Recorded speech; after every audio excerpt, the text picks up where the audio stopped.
Alors, ce soir, moi, je suis là, voilà, plus pour vous parler en fait de mon expérience en tant que directrice de résidence pendant 3 ans à Bénodet. Je peux volontiers vous parler de mon quotidien pendant ces 3 ans auprès de grands-parents et auprès aussi de petits-enfants qui ont été souvent très présents.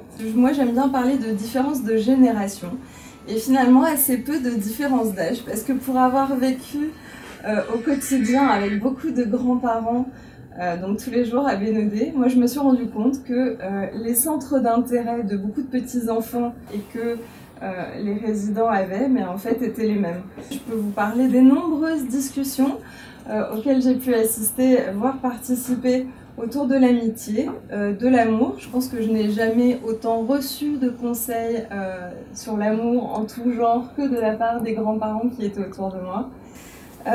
On a beaucoup échangé aussi sur la vie professionnelle et bien sûr aussi sur les loisirs qui nous réunissent tous, et notamment autour de la musique, des livres et des voyages. Mais moi, pour avoir vécu au quotidien aussi avec beaucoup de grands-parents, j'ai pu dépanner un nombre incalculable de fois des ordinateurs, des tablettes, des smartphones en tout genre. Je me souviens très bien d'avoir acheté pour une grand-maman qui avait reçu sa petite fille qui avait des plateformes shoes qu'elle trouvait très jolies, et bien les mêmes plateformes shoes vernies sur internet. Voilà, et donc on a passé un petit moment ensemble et c'était très sympa.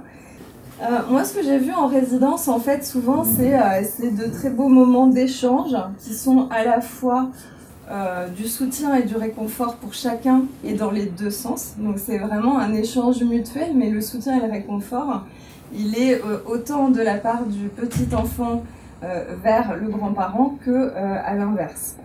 On a souvent des échanges très intéressants parce que, comme je vous l'ai dit tout à l'heure, finalement les centres d'intérêt sont les mêmes. En revanche, les connaissances ne le sont pas. Donc là où on va échanger sur des livres, voilà, on va avoir le petit enfant qui va parler de livres récents ou de la dernière rentrée littéraire, alors que peut-être le grand-parent va enrichir la conversation avec des livres plus anciens. Et c'est intéressant de confronter les différentes connaissances en fait sur tous ces sujets.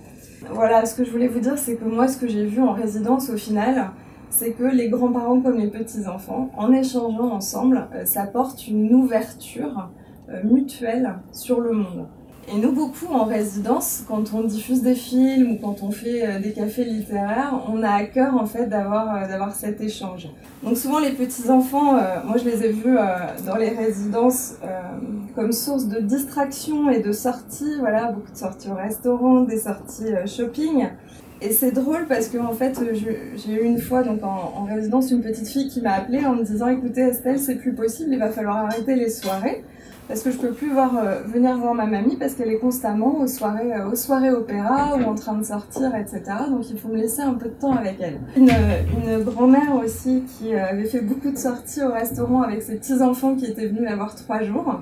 Et donc elle était extrêmement contente, elle s'est beaucoup amusée. Et quand ses petits-enfants sont partis, elle est venue me voir et elle m'a dit quand même, vous savez Estelle, on est content quand ils arrivent, mais on est aussi content quand ils repartent parce qu'on est très fatigués. Voilà, c'est vrai que les fêtes de famille, ce sont des beaux moments en soi, mais c'est aussi la préparation pour aller à ces fêtes de famille qui est aussi une fête au final. Moi, je me souviens d'avoir été camériste un nombre incalculable de fois et d'avoir conseillé aussi pour des tenues diverses et variées, pour des baptêmes, pour des mariages, pour des anniversaires, pour des réveillons, voilà.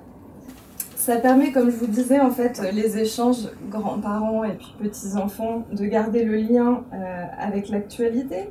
Et puis aussi, les petits-enfants, ils sont parfois là pour vous créer un peu de soucis avec leurs histoires professionnelles et leurs histoires de cœur. Vous êtes là pour les sorties, pour les distractions, pour vivre de beaux moments, mais vous êtes aussi beaucoup, moi c'est ce que j'ai observé, un réconfort pour vos petits-enfants qui peuvent se confier à vous et écouter aussi votre expérience. Ce que je voulais vous dire, c'est qu'au final, moi, ce que j'ai pu observer des relations entre les grands-parents et les petits-enfants, c'est surtout un réconfort et un enrichissement mutuel et de très grands et beaux moments de partage, de tendresse et de rigolade. Voilà. Merci. Merci.